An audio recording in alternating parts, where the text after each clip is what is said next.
ఇక్కడ ఏంటంటే ఒకటి నేను చూస్తోంది హిందువులలో ఐక్యమత్యం లేకపోవడం ఒకటి. ఒకవేళ ధనార్జన వచ్చే ఆలయాలు ఉంటే నువ్వా నేనా అని ఇంతకు అదేదో ఒక ల్యాండ్ డిస్ప్యూట్గా చూస్తున్నారు, లేకపోతే ధనార్జన కేంద్రంగా చూస్తున్నారు. ఇది ఎంత దురదృష్టం అంటే హిందువులు ఎవరైనా ఉన్నారు అనుకోండి, నేను ఈ ఆలయం గురించి చెప్పట్లా, ఏ ఆలయమైనా కూడా అక్కడ నేను ప్రధానంగా చూస్తున్న సమస్య ఏంటంటే అదొక ధనార్జన కేంద్రం. అంటే నేను ఏమైనా షాపులు పెట్టుకోవచ్చా, రెంట్కి ఇవ్వచ్చా, మడిగిలు వేసుకోవచ్చా, దానికి ఇంత డబ్బు వస్తుంది, ఈ ఆలయాన్ని ఎలా మనం చేయి దాటించవచ్చు, ఇలాంటివన్నీ. ఎందుకంటే మీకు ఇందాక మురళీ మనోహర్ స్వామి టెంపుల్ గురించి చెప్పాను చూసారా, దానికి సంబంధించి ఆ గుడికి సంబంధించిన వాళ్ళే నిర్దాక్షిణ్యంగా ఆ ఆలయానికి సంబంధించి అన్యమతస్థులకి అప్పజెప్పి మరి ఆ గుడిని ల్యాండ్ అంతా కూడా స్వాహా చేసేసారు. కాశీబుగ్గ నుంచి మురళీ మనోహర్ స్వామి టెంపుల్ వరకు కూడా ఒక 10-13 ఎకరాలు ఉంటుంది మధ్యలో, ఒక అన్యమతస్థుడికి ఇచ్చేసి ప్లాటింగ్ చేయించుకోమని ఇచ్చారు.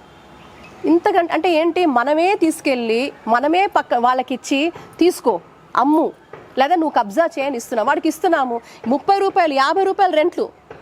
మెయిన్ ప్రైమ్ ప్లేసెస్లో ఈరోజు 50 రూపాయలు రెంటా, 100 రూపాయల 200 రూపాయల, ఇంతకంటే దౌర్భాగ్యం ఉండదా?